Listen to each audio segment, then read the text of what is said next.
Well, it all went down this weekend. Donald Trump has bombed Iran's nuclear facilities, 3 of them. In response to that, we are being warned that sleeper cells could be activated here in the U.S.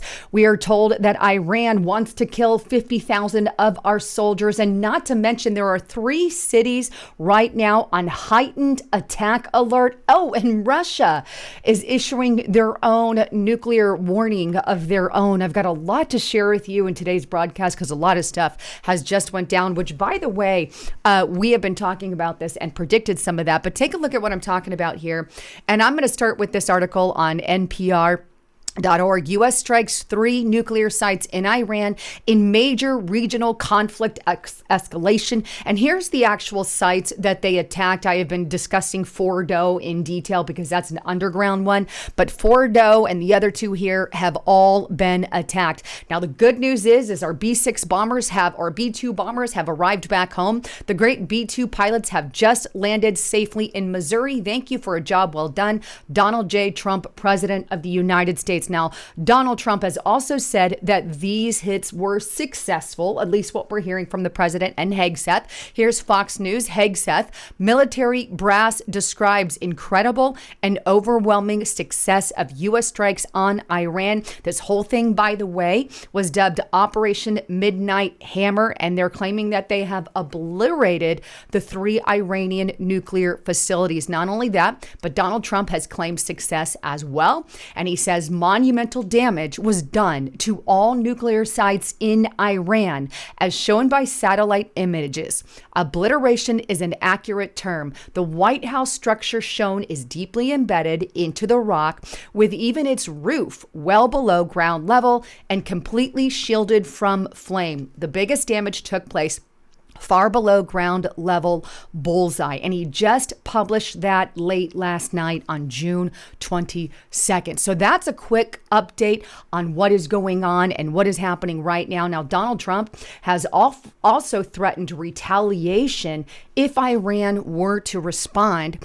And take a look at this. Any retaliation by Iran against the U.S. of America will be met with force far greater than what was witnessed tonight. Thank you, Donald J. Trump, President of the United States of America. Not only that, but he has also came out and called for regime change in the area.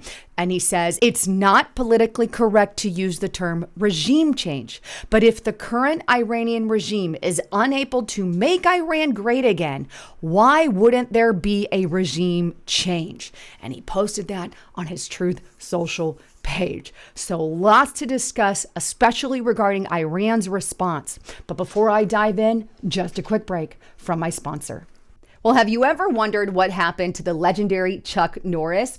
Well, I saw a video of him the other day and I was completely shocked. I mean, the man is literally in his 80s. He is working out, kicking butt, and more active than ever. In fact, what stood out to me is that he seemed stronger than he's ever been. He works out longer and he had lots and lots of energy. And I thought to myself, I want to be like him when I'm his age. So what the heck is he doing that is changing his lifestyle, right? So he claims that he did this by making one change in his life. And I want to encourage you guys to check out that change. And in order to check it out, all you have to do is go to chuckdefense.com/haven to find out what that change is. And I have to tell you, I found out what that change was, and it made a huge difference in my life. And I honestly believe that it will make a huge difference in your life. This is why I've sponsored with them. But you can check it out at chuckdefense.com/haven. And if you want more information, you can click the link in the description box below to watch the video, or if you're on the cell phone, click that more button.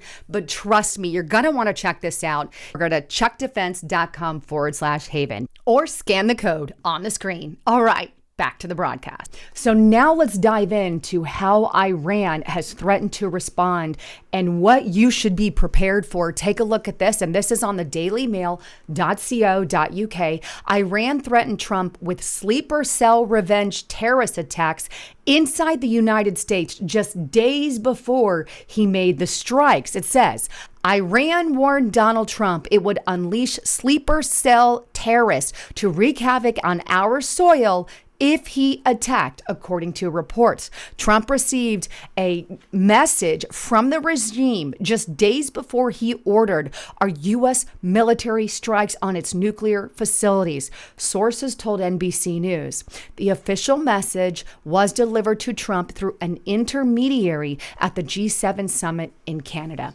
Take a listen. Just in, that Iran directly threatened America?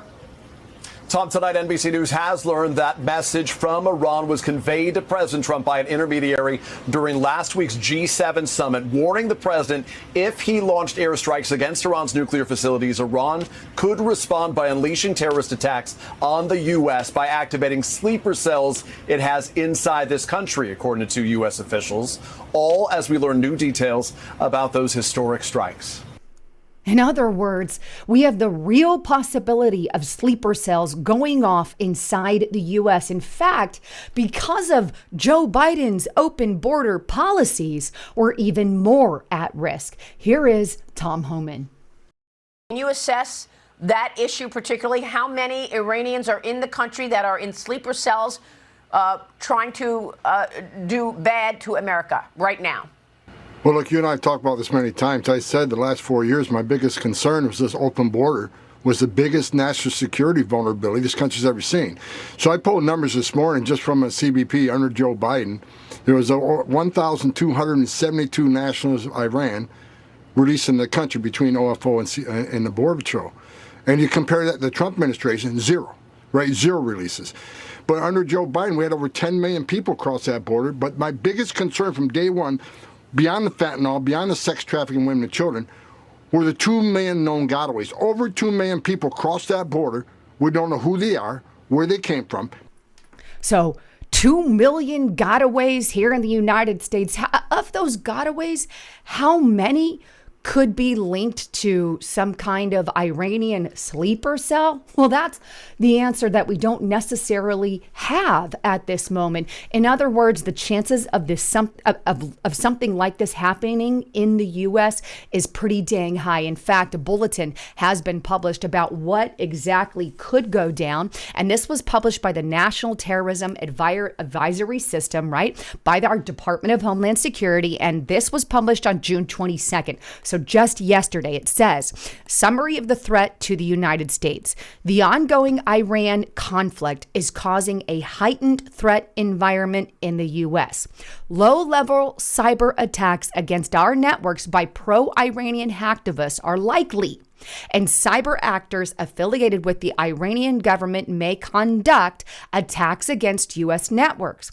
Iran also has a long-standing commitment to target government officials it views as responsible for the death of an Iranian military command killed in January 2020. The likelihood of violent extremists in Homeland independently mobilizing, aka like a sleeper cell, into violence in response to the conflict would likely increase if Iranian leadership issued a religious calling for retaliatory violence against targets in the homeland. Multiple recent homeland terrorist attacks have been motivated by anti-Semitic or anti-Israel sentiment, and the ongoing Israel-Iran conflict could contribute to U.S.-based individuals plotting additional attacks. Now, this particular threat does not expire until September of 2022. So good 3-ish plus months that we need to be looking at potential attacks. And speaking of these potential cyber attacks, hopefully you guys watched my report on restrictedrepublic.com, but I detailed that a former CIA agent had come out, and I made this June 20th, and said that, yeah, Iran could respond with cyber attacks. And then we have this bulletin talking of potential cyber attacks by Iran, and not just cyber attacks, but also the potential of some kind of sleeper cell being activated, as in, more suicide bombers or or anything of that nature, please listen to me.